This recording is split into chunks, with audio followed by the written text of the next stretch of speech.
அனைவருக்கும் அன்பு வணக்கம். மீண்டும் ஒரு கேள்வி நேரத்தில் உங்களை சந்திப்பதில் மிக்க மகிழ்ச்சி நண்பர்களே. ஆஸ் யூஷுவல் இந்த கேள்வி நேரம் நீண்டதாக இருந்தால் 2 பதிவுகளாக வரும். அப்படி இல்லைன்னா சனிக்கிழமை அன்னைக்கு லீவு, ஞாயிற்றுக்கிழமை அந்த அனிமல் ஃபார்மில் சந்திப்போம் நண்பர்களே.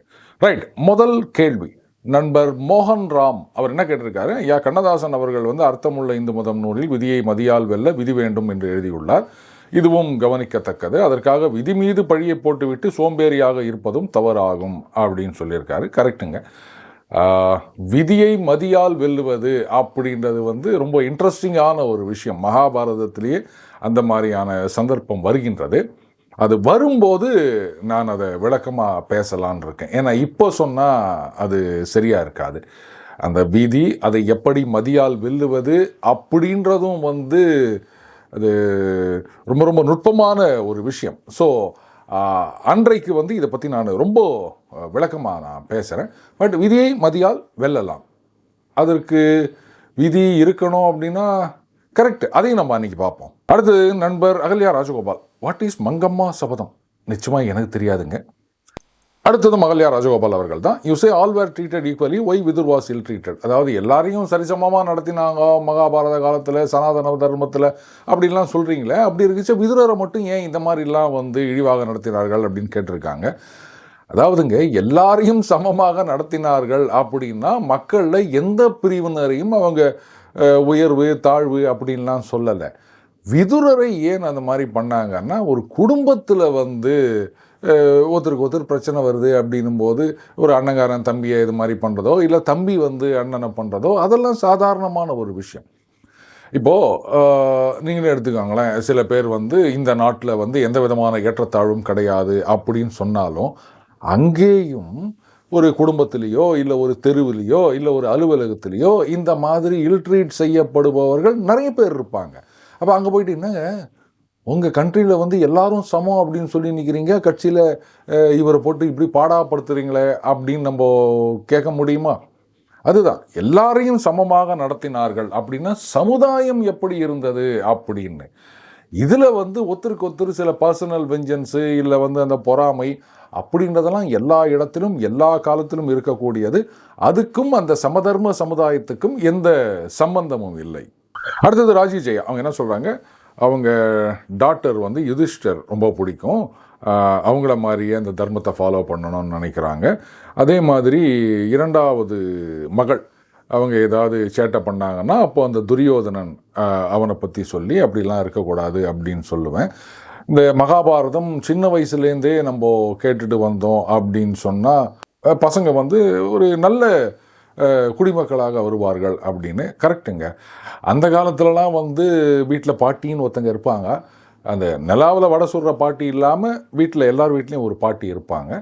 அவங்க பசங்களுக்கு கதை சொல்லும்போது ராமாயணம் மகாபாரதம் இந்த கதைகள் தான் பெரும்பாலும் சொல்லுவாங்க.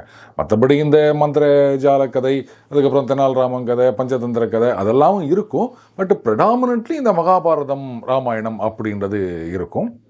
அதே மாதிரி இந்த நவராத்திரி கொலு வைக்கும் பழக்கம் இருக்கும் வீடுகள்லாம் பார்த்திங்கன்னா இந்த மகாபாரத செட்டு ராமாயண செட்டு அப்படின்னு இருக்கும். அதுக்கப்புறம் அந்த ஊர் திருவிழாக்கள் அதிலெல்லாம் பார்த்திங்கன்னா பெரும்பாலும் இந்த மகாபாரத கதைகள் தான் தெருக்கூத்தா போடுறதோ அந்த மாதிரி இருக்குங்க. ஸோ மகாபாரதம் அப்படின்றது திரும்ப திரும்ப நம்ம காதுகளில் விழுந்து கொண்டே இருந்தது அந்த காலத்தில். ஆனால் இப்போ அது ரொம்பவே அருகி விட்டது. அதுக்காகவாது இன்றைக்கு இருக்கின்ற தலைமுறை அவங்க குழந்தைகளுக்கு இந்த மகாபாரதத்தை முடிஞ்ச அளவுக்கு அதுக்காக பயமுறுத்துறதுக்கு யூஸ் பண்ணணும் அப்படின்னு நான் சொல்லலை. ஒரு ஜாலியான சமயங்களில் அப்பப்போ ஒரு சின்ன குட்டி ஸ்டோரி சொல்கிற மாதிரி மகாபாரத கதைகளை நம்ம சொல்லிட்டு வந்தோம் அப்படின்னா அது இன்ட்ரெஸ்டாக சொல்லணும். அப்போது அவங்களுக்கும் இதில் ஒரு விருப்பம் உண்டாகும். இன்னும் நிறைய கதை சொல்லு, இன்னும் நிறைய கதை சொல்லு அப்படின்னு கேட்பாங்க. அப்போ குழந்தைகளுக்கு எதெல்லாம் சொல்லலாமோ அதை மட்டும் நம்ம சொல்லிட்டு வரலாம். இப்படித்தானே ஆயிரம் ஆண்டுகளாக நம்ம பாரம்பரியம் கட்டி காப்பாற்றப்பட்டு வந்தது. இப்போது அதையெல்லாம் நம்ம விட்டுட்டோம், ஃபீல் பண்ணிகிட்ருக்கோம். என்ன பண்ணுறது? ஆஹா, நண்பர் பாலச்சந்தர் பாலா கேட்டிருக்காரு, why do women folks always notice ornaments and jewels of another woman? Who can answer from a feminist perspective? அதாவது பெண்கள் ஒரு கல்யாணத்துக்கு போகிறாங்க, இல்லை ஒரு 4 பேர் கூடுகின்ற ஏதாவது ஒரு வரவேற்பு இந்த மாதிரி இதுக்கு போகிறாங்க அப்படின்னா மற்றவங்க அணிந்திருக்கின்ற நகைகளை மட்டுமே ஏன் பார்க்குறாங்க? ஒரு பெண்ணியம் பேசுபவர்கள் யாராவது அவங்களுடைய பார்வையிலிருந்து இதுக்கு பதில் சொல்ல முடியுமா அப்படின்னு ரொம்ப விவகாரமான ஒரு கேள்வி கேட்டுக்கிறாரு. பட் இதுக்கு பதில் சொல்லி நான் மாட்டிக்கிறதுக்கு விரும்பலைங்க. ஆனால் ஒன்று மட்டும் சொல்லலாம் அப்படின்னு நினைக்கிறேன். இந்த நகையை நிறைய போட்டு போகிறோம் இல்லையா, அதெல்லாம் தப்பு. அதுக்கு தான் ஒருத்தர் சொன்னாராம், மேல்நாட்டு அறிஞர். ஏன்னா மேல்நாட்டு அறிஞர்னு சொன்னால் தான் எல்லோரும் ஏற்றுப்பாங்க. நம்ம ஊரில் யாராவது சொல்லியிருந்தால் அதை அவ்வளோ சுலபத்தில் ஏற்றுக்க மாட்டாங்க.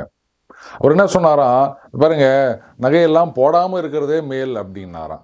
ஆமாம், கரெக்டு அப்படின்னு யோசிக்கும் போது அப்புறம் சொன்னாராம், அப்போது நகைகளை போடுவது ஃபீமேல் அப்படின்னாராம். அதனால தான் பெண்கள் மட்டுமே இந்த மாதிரி நிறைய நகைகள் அணிகின்றார்கள் அப்படின்னு நினைக்கிறேன். இது பாருங்க, சிரிச்சிட்டு போனோம். இதெல்லாம் குறுக்கு கேள்வியெல்லாம் கேட்கக்கூடாது இந்த ஜோக்குக்கு. அடுத்தது நண்பர் அபூர்வாஸ்ரீ, பாண்டவர்கள் ஏன் கண்ணன் கிட்ட இந்த மாதிரி சூதாட்டத்தை பற்றி ஆலோசிக்கலை, அதுக்கப்புறமா இந்த ஏதோ சிலதை தோத்த பிறகு அத்தோட ஏன் நிறுத்திக்கலை அப்படின்னு கேட்டிருக்காங்க. இது வேற ஒரு இடத்துலையும் இதை பற்றின ஒரு விவாதம் வருகின்றது. கிருஷ்ணா, நீ ஏன் அந்த தருமன் சூதாடும் போது போய் தடுக்கலை அப்படின்னு கிருஷ்ணன் கிட்டே கேட்குறாங்க. அதுக்கு அவர் சொல்கிற பதிலும் வருகின்றது. அது வேற ஒரு இடத்துல.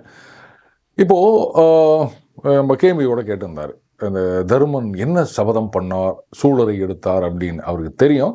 இருந்தாலும் மற்றவங்களுடைய மெமரியை டெஸ்ட் பண்ணுறாருன்னு நினைக்கிறேன். அதாவது தர்மன் அந்த ராஜசூய யாகம் பண்ணும்போது வியாசர் சொல்கிறாரு இல்லையா, இந்த மாதிரி உன் பொருட்டு உன்னால் இந்த மாதிரி ஒரு பெரிய யுத்தம் வரும், சத்திரியர்களுக்கெல்லாம் அழிவு வரப்போகின்றது அப்படின்ன உடனே அவர் என்ன சொல்கிறாரு, இது மாதிரி இனிமேல் என் குலத்தோர் என் கூட இருக்கவங்க அவங்கள சொல்கிறத கேட்டுட்டு நான் நடந்துப்பேன், எல்லாரையும் என் பிள்ளைகள் மாதிரி நடத்துவேன், யாரையும் கடிந்து சொல்ல மாட்டேன் அப்படின்லாம் சபதம் எடுக்கிறார் இல்லையா. அதனால தான் இவருடைய குலத்தோர் அவங்க சொல்கிறாங்கன்னும் போது அதை தட்ட முடியாமல் அவர் அந்த சூதுக்கு செல்கிறார். இப்போது போகலாமா வானாமா அப்படின்ற ஆப்ஷன் இருந்தது அப்படின்னு சொன்னால் ஒருவேளை இப்போ கிருஷ்ணர்கிட்ட ஆலோசனை செய்திருக்கலாம், கிருஷ்ணா நீங்கள் என்ன சொல்கிறீங்க, போகலாமா வானாமான்னு. இதில் ஆப்ஷனே இல்லை. அவர் ஒரு சபதம் எடுத்து விட்டார், என் குலத்தோர் என்ன சொன்னாலும் அதை கேட்டு அதுபடி நடப்பேன் அப்படின்னு. அப்போது இது போய்த்தான் ஆகணும். அதனால் அவர் கிருஷ்ணர்கிட்ட டிஸ்கஸ் பண்ணாமல் போயிட்டாரோ அப்படின்னு நான் நினைக்கிறேன். அடுத்தது, சிலவற்றை இழந்த பின் ஏன் அதோட நிறுத்திக்கலாமே அப்படின்னு சொன்னால், அகைன் அவங்க ஆடுன்றாங்க. அப்போ மற்றவங்க சொல்கிறத குலத்தோர், இவங்கெல்லாம் சகுனி துரியோதனன் இவங்கெல்லாம் அவருடைய குலத்தோர் தானே. அப்போது அவங்க சொல்கிறதுக்கு மறுபேச்சு பேச முடியாது இல்லையா. அதனால தான் எவ்வளோ கையில் இருக்கோ எல்லாத்தையும் விட்டுட்டு தோத்துட்டு நின்றார் அவர். அடுத்த நண்பர் Porselvi Ram, pictures are beautiful.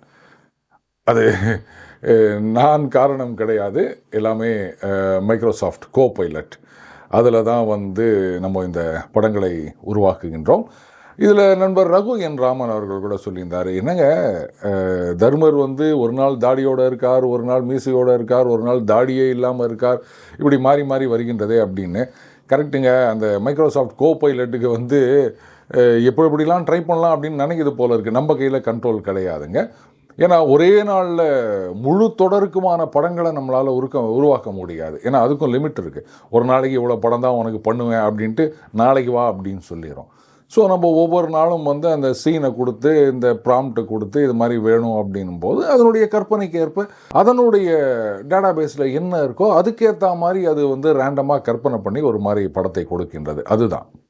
அடுத்தது நண்பர் பச்சையம்மன் ஜோதிட நிலையம், அவர் என்ன கேட்டிருக்காரு, ஐயா வணக்கம், மிகவும் நன்றாக மகாபாரதம் சொல்கிறீங்க, ஆனால் நிறைய கதையை விட்டுட்டு சொல்கிறீங்க. இப்போ சூதாடும் போது தர்மன் தன் நாட்டை ஆண்ட காலம் எவ்வளவு? குறைந்தது 50 ஆண்டுகள் ஆண்டு இருக்கிறார்கள் என்று சொல்கிறாங்க. அதை பற்றிய தகவல் வேண்டும், எனது கேள்வியாக எடுத்துக்கொள்ளுங்கள்னு கேட்டிருக்காரு.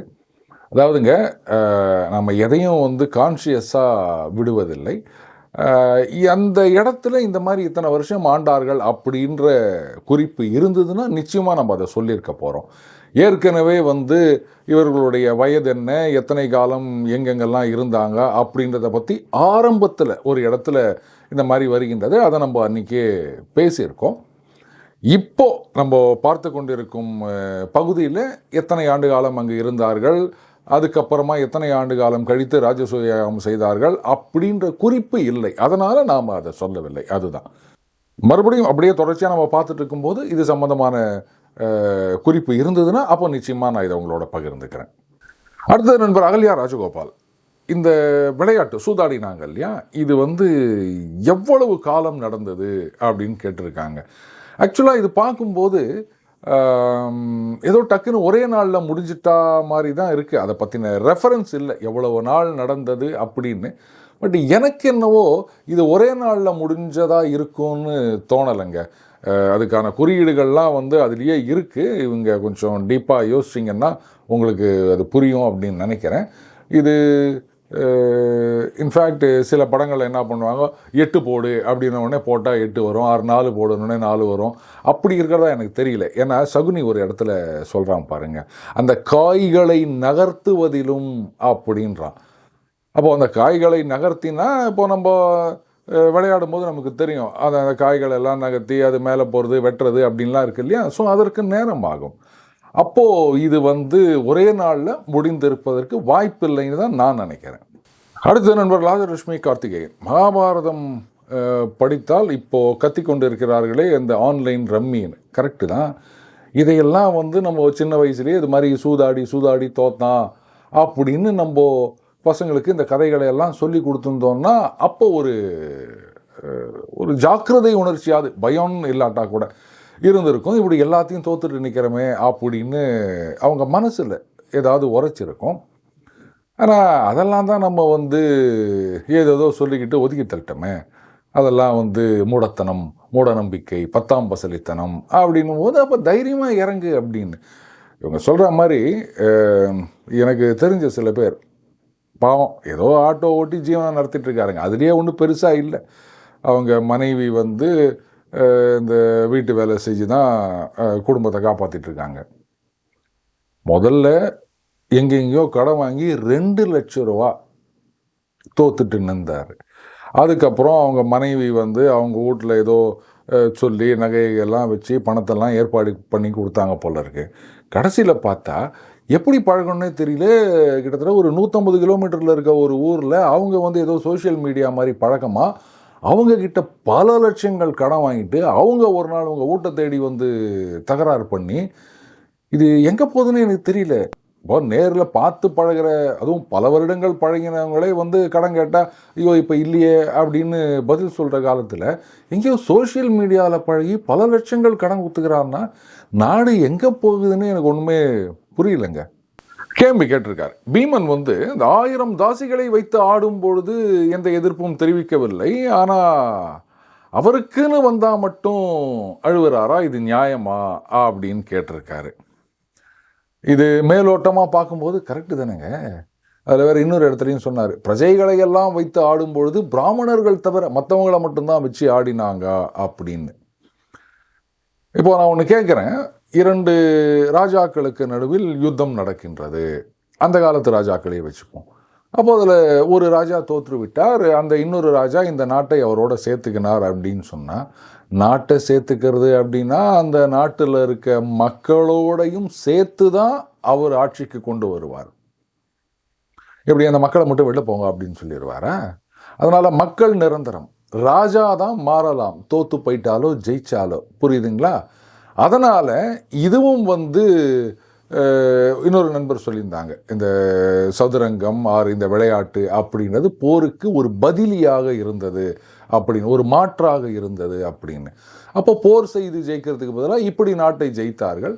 அதனால் எப்படி இருந்தாலும் நாட்டை ஜெயிச்சிட்டாங்க அப்படின்னு சொன்னால் அந்த பிரஜைகளோடு தான் அந்த நாட்டை எடுத்துக்க போகிறாரு. அப்புறம் இதில் என்ன வித்தியாசம் இருக்குதுன்னு எனக்கு தெரியல பெருசாக. அடுத்தது அந்த 1000 தாசிகள்னு சொல்கிறாரு. அடுத்தது 1000 தாசர்கள் அப்படின்னு வச்சு விளையாடி இருக்காரு. தாசிகள் இருக்கின்றார்கள், தாசர்களும் இருக்கின்றார்கள். அந்த தாசின்ற சொல்லுக்கான அர்த்தத்தை நாம் இன்னைக்கு அனர்த்தம் பண்ணி வச்சுட்ருக்கோம். அதை புரிஞ்சுக்கணும். ஏன்னா தாசர்கள் அப்படின்னும் அங்கே இருந்திருக்கு. அப்போ இதுக்கு என்ன அவங்க முட்டு கொடுப்பாங்கன்னு எனக்கு தெரியல. ஆனால் தனக்குன்னு வரும்போது, அதாவது திரௌபதிக்காக மட்டும் ஏன் அழுதான் அப்படின்னு சொன்னால் வெரி சிம்பிள். ராஜா தோற்று போகலாம், மக்கள் வேணால் அந்த ராஜாவின் ஆட்சிக்கு ஆட்படுவார்களே தவிர அந்த ராஜாவுடைய மனைவி, அதுக்கப்புறம் அவருடைய பிள்ளைகள், அவர்களுடைய சுற்றத்தினர் அவங்க அந்த ராஜாவோட ஆளுகையை ஏற்றுக்க மாட்டாங்க. அவங்கள சொந்தக்காரனாக ஏற்றுக்க மாட்டாங்க. அதுக்கு மேலே நான் சொல்ல விரும்பலை. அவங்க தனியாக எங்கேயாவது ஓடி போயிடுவாங்க. இல்லைன்னா கண்காணாமல் மறைந்து வாழ்வார்கள். இதுதான் நடக்கும். அதனால தான் பீமன் இங்கே வந்து தனக்குன்னு வரும்போது பொங்கி எழுந்தான் அப்படின்றத நான் தப்பாக பார்க்கல. அடுத்த நண்பர் கேள்வி, படுகொழியில் எப்படி தொங்க முடியும் அப்படின்னு. அதுக்கு என்ன, ஒரு நாள் தொங்க வச்சு காமிச்சிருவோம். இது ரொம்ப அழகாக சொல்லுவாங்க. ஒரு பாழுங்கிணறு, அதில் வந்து ஒருத்தன் ஏதோ புலி துரத்திட்டு வருது அப்படின்னு சொல்லிட்டு அதில் குதிக்க போகிறான். அப்போது ஒரு மரக்கிளை இருக்குது, அந்த கிணத்துக்குள்ளே நீண்டுட்டுருக்கு. அதை பிடிச்சிட்டு தொங்கிட்டு இருக்கான். இப்போது கீழே பார்த்தா ஒரு பெரிய பாம்பு இருக்குது அந்த பாழுங்கிணறுல. இப்போ மேலே ஏறி வரலான்னா வெளில புலி இருக்குது. என்ன பண்ணுறதுன்னே தெரியல. அப்போ வந்து அந்த மரத்தை 2 மரங்கொத்தி பறவைகள், ஒன்று கருப்பு ஒன்று வெள்ளை அப்படின்னு இன்னொரு மூலையில் உட்காந்துட்டு டொக்கு டொக்கு டொக்குன்னு அந்த மரக்கிளையை கொத்திட்டு இருக்குங்க. கொஞ்சம் கொஞ்சமாக அந்த மரக்கிளை உடஞ்சிட்டே வருது. இன்னும் கொஞ்சம் நேரத்தில் அது முழுசாக உடைந்து விழுந்து விடலாம். இவன் வந்து அந்த பாம்பு வாயில் போய் விழலாம். அந்த நேரத்தில் வந்து அந்த மரத்தோட இன்னொரு கிளையில் வந்து தேன் கூடு கட்டியிருக்குது. அந்த கூட்டிலிருந்து தேன் வழியுது. இவ்வளோ கஷ்டத்துலேயும் அந்த தேன் வந்து அப்படியே வரும்போது அவன் நாக்கு நீட்டி அந்த தேனை சுவைத்தான் அப்படின்னு அந்த குறியீடுகளாக ஒன்று சொல்லுவாங்க நம்ம முன்னோர்கள். இப்போ நண்பருக்கு புரிஞ்சிருக்கும்னு நினைக்கிறேன் படுகொழியில் எப்படி தொங்குவது அப்படின்னு. இது அகல்யா ராஜகோபால் அவர்கள். Draupadi has no right to question others present in the Sabha. She should question her husbands, especially Yudhishthir. அதாவது திரௌபதி வந்து அந்த சபையில் இருந்த மற்றவங்களெல்லாம் கேட்கறதுக்கு என்ன உரிமை இருக்குதுங்க, அவர் கணவர் யுதிஷ்டர்கிட்ட கேட்டிருக்கணும் அப்படின்னு. இது முக்கியமான ஒரு நுட்பத்தை கவனிக்கணும். இப்போ திரௌபதியுடைய ஆர்கியூமெண்ட் என்ன அப்படின்னா, யுதிஷ்டர் முதல்ல அவரை வச்சு தோத்துட்டார், இப்போ அவர் அடிமையாகிவிட்டார். அப்போ அடிமைன பிறகு அவருக்கு வந்து எந்த விதமான பொருள் மீதும் உரிமை கிடையாது. அதனால் அவர் வேறு யாரையும் வைத்து பந்தயம் வைத்து ஆட முடியாது, அது செல்லாது. இப்படின்றது தான் திரௌபதியுடைய வாதம். அப்படி இருக்கச்ச இப்போ திரௌபதி வந்து யுதிஷ்டர்கிட்ட கணவர் அப்படின்னு போய் கேட்டால் அவர் தான் அடிமையாயிட்டார். அவர் எப்படி நீங்கள் கணவர்னு ட்ரீட் பண்ண முடியும், கன்சிடர் பண்ண முடியும்? உங்கள் ஆர்கியூமெண்ட்டுக்கே கவுண்டராக போகுது இல்லையா அது? ஸோ அதனால் திரௌபதி எவ்வாறு கேட்டிருந்தால் அது வந்து கவுண்டர் ப்ரொடக்டிவாக இருக்கும். அடுத்த நண்பர் சண்முகம் நாடார். நான் சிறுவனாக இருந்தபோது யாராவது பணக்காரர் இறந்தால் காரியத்துக்கன்று கர்ண மோட்சம் தெருக்கூத்து வைப்பார்கள். கர்ணன் மோட்சம் அடைந்தாரா அப்படின்னு. ரைட், அதுக்கு என்ன நம்ம பார்த்துருவோம். இது வந்து போர்ஷனை தாண்டி நண்பர் கேள்வி கேட்டிருக்கார். அந்த போர்ஷன் வரும்போது நம்ம அதுக்கான பதிலை சொல்லுவோம். ஆனால் ஏன் இது இன்னொருத்தர் கூட கேட்டிருந்தாங்க, அது ஏன் வந்து மற்ற மோட்சம்லாம் வைக்கல, கர்ண மோட்சம் மட்டும் வைக்கிறாங்க அப்படின்னா தெரியல. கர்ணனை வந்து நம்ம ரொம்பவே ஒரு ஹீரோ மாதிரி காமிச்சிட்டு வந்திருக்கோம், சினிமாலையும் சரி மற்றதுலேயும் சரி. காரணம் என்னென்னா அவன் வந்து எல்லாருக்கும் அள்ளி அள்ளி கொடுத்தான் அப்படின்னு. மற்றபடி கர்ணனை வந்து அந்த அளவுக்கு புகழ்வதற்கு எதுவும் காரணம் இருக்கிறதா எனக்கு தெரியல நண்பரே. அடுத்த நண்பர் ரகு. திருதராஷ்டிரன் வரம் தர தகுந்தவனா, கெட்டவன் வாக்கு பலிக்குமா, அரசனா இருப்பதே அருகதையான. அதாவது வரம் அப்படின்னா இது வந்து 100 ஆண்டுகள் 1000 ஆண்டுகள் தவம் இருந்து இறைவனிடம் இருந்து பெறுவது தான் வரம் அப்படின்ற மாதிரி நம்ம நினச்சிட்டு இருக்கோம். அப்படி இல்லை நண்பரே. யார் வேணா யாருக்கு வேணா அவங்க சக்திக்கு தகுந்த மாதிரி வரம் கொடுக்கலாம். தசரதர் வந்து கைகேயிக்கு வந்து 2 வரம் தருகிறேன் அப்படின்னு சொல்லியிருக்காரு. ஸோ கைகேயி என்ன பண்ணுறாங்க, இந்த மாதிரி என் மகன் பரதன் பட்டத்துக்கு வர வேண்டும், ராமன் வந்து 14 ஆண்டுகள் காட்டுக்கு போக வேண்டும் அப்படின்னு அந்த வரத்தை கேட்டுக்கிறாங்க. வரம் அப்படின்றது சாதாரண மனிதர்களாகிய நாம கொடுக்குறோம் அப்படின்னா அது நம்மளுடைய வாக்குறுதி மாதிரி. நம்ம இந்த ஜனவரி 1ஆம் தேதி அப்படின்னு நம்ம ஒரு கணக்கு வச்சுன்னு இந்த 1ஆம் தேதியிலேருந்து நான் இதை செய்ய மாட்டேன் ஆர் அதை செய்வோம் அப்படின்லாம் வேற ஒரு சபதம் சூழலை எடுப்போம். ஆர் நமக்கு வேண்டியவங்க கிட்ட பற்றியா இந்த 1ஆம் தேதி ஆர் என்னோட பிறந்த நாள் இல்லை நம்ம கல்யாண நாள், இதுலேருந்து நான் வந்து இதை செய்ய மாட்டேன் ஆர் இதை செய்கிறோம் அப்படின்னு அவங்களுக்கு நாம் கொடுக்கறதையும் ஒரு வரமாக தான் நம்ம எடுத்துக்கணும். அதனால் இது வாக்கு பலிப்பது இல்லை. திருதராஷ்டிரன் வந்து வரம் அப்படின்றது இந்த இடத்துல நீ என்ன கேட்குறாயோ என்னால் முடிந்தால் அதை செய்கிறேன், இதுதான் அர்த்தம். கடைசியாக நண்பர் ராஜி ஜெயா, 9 நிமிஷம்லாம் வந்து டூ மச்சு, ஒரு 20 நிமிஷமாவது போடுங்க. ஏதோ மெகா சீரியல் மாதிரி நிற்கிறதுக்கு ஒரு எபிசோடு நடக்கிறதுக்கு ஒரு எபிசோடு மாதிரி இருக்குது அப்படின்னு அதுக்கு கேள்வி சொல்லியிருக்காரு. ஆமாம், டூ மச் அப்படின்னு எழுதியிருக்காரு. அது வேறு ஒன்றும் இல்லை. ஒரு செக்மெண்ட் வரும்போது அது அந்த செக்மெண்ட் முடிகிற இடத்துல நிறுத்திக்கலாம் அப்படின்னு பார்க்குறேன். இப்போது இந்த பதிவு அவங்க கமெண்ட் போட்டிருக்காங்க இல்லையா, அதில் அந்த இன்னொரு சூதுக்கு அழைப்பதற்கான சதி நடக்கிறேன்னு அதை பாதியில் ஆரம்பித்து நிறுத்தினா நல்லா இருக்காது. இது ஒரு காரணம். பட் அதோட முக்கியமான காரணம் என்ன அப்படின்னா, நம்ம அந்த டெய்லி பஞ்சுக்கே சொல்லியிருக்கோம், அந்த நேரமின்மை அந்த இன்னும் சில காரணங்கள்னால தான் பேர் தான் டெய்லி பஞ்சே தவிர ஆனால் டெய்லி வராது அப்படின்னு. ஆனால் இது ஆரம்பிக்கும் போது 5 நாள்னு தான் சொல்லியிருந்தோம். இப்போ கிட்டத்தட்ட 7 நாளும் வந்துட்டுருக்கு. அந்த நேரமின்மை, அந்த ஒர்க் லோடுன்றதும் ஒரு காரணமாக இருக்கின்றது. நானும் ஒரு 5-6 எபிசோடு முதல்ல எடுத்து வச்சிடணும் அப்படின்னு நினைக்கிறேன். ஆனால் அது கொஞ்சம் கஷ்டமாக இருக்குது. சரி, விரைவிலேயே இதை அட்லீஸ்ட் ஒரு 15 நிமிஷமாவது வர்றதுக்கு நான் முயற்சி செய்கிறேன். மீண்டும் அடுத்த பதில் இணைந்திருப்போம். வணக்கம்.